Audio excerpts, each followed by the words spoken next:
What other ship could possibly compare? Well, what we have here is a faster, cheaper, equally well-armed ship with a fighter bay. The Krait, a machine built to make the Python into an antique.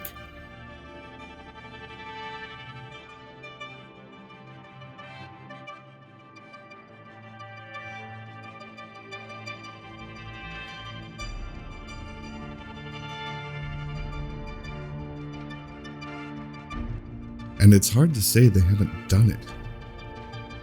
Specifically, this is the Mark II Krait released in 3304, a design reimagined from the old small strike lightspeeder design that was the Mark I.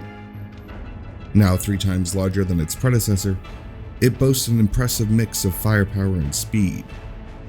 And all it takes is one look to know this ship is a stunner. Alright, hold on. That's better. Right. Welcome to Colonia, where I've decided I like filming far better than in the bubble. With this. But before we go any further, I think it's important to acknowledge that because this is a Falcon de Lacy ship, it has to have a glaringly obvious flaw. Because all de Lacy ships do. But I can say, in all honesty, I can't find one. Except that I'm only reasonably sure that they built this thing upside down. I'm not complaining, it's still a beautiful ship. Still, you do get the impression that the lead designer flipped the blueprints one day by mistake, and when they questioned him about it, he sort of hand-waved it away. And that's actually genius, because the secret to every iconic design is that there's a point where most people will look at it and think, I wonder if it's supposed to look like that. So I'll tell you up front, there's really no way for me to be unbiased here. If you saw me flying the Python, you know that I prefer the Krait. I like the centerline pilot seat and its delta hardpoint placement. I like that it's faster and more agile than the Python. It has the same amount of firepower, and it looks better while using it. The only thing I've lost is a size 6 internal slot, but to be perfectly honest with you, I don't miss it at all. Why would I? This ship does everything I want it to do. Make other ships go boom? Check.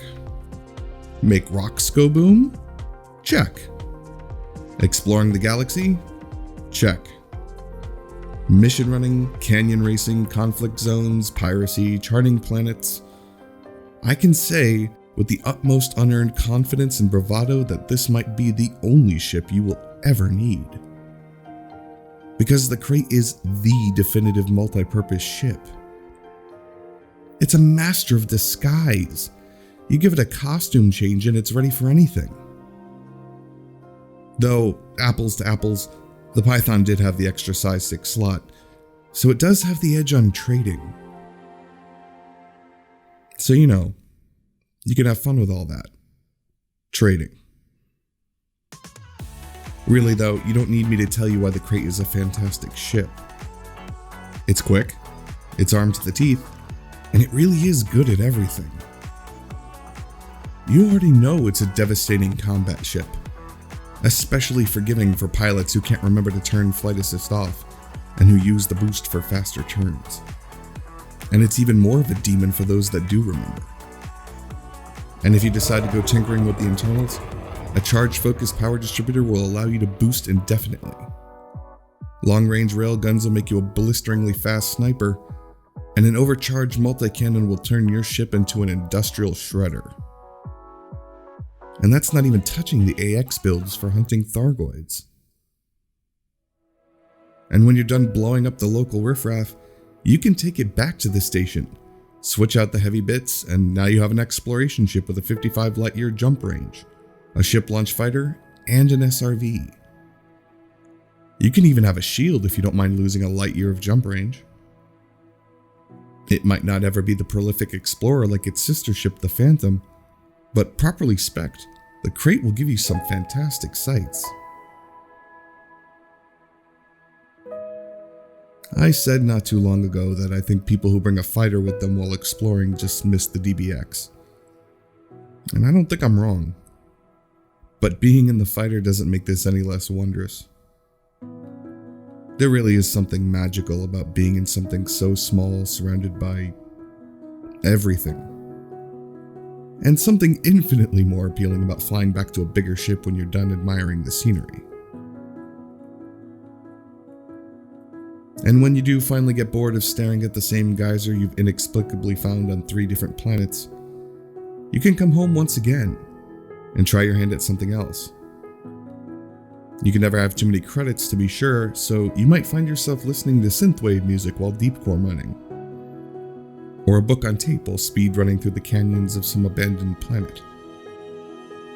And while none of these things are particularly exceptional, the fact that you can happily and easily do them all without compromise in this ship is. Think about it. The power distributor isn't criminally underpowered for its loadout. None of the internal slots are mysteriously military only. It's both maneuverable and fast instead of one or the other. And it looks cool, inside and out. If a flat top haircut is the worst thing about this ship, I don't consider it a flaw. That's a mercy. The reason I keep saying you already know about the Krait is because I know I'm not going to change anyone's mind here. You either love this ship the moment you saw it, or you were determined to hate it. All joking aside, the Python is a great ship. I said as much in that film, but it's not a great ship for me. This is. The truth of it is this. You should fly whatever you like. Whatever works best for you.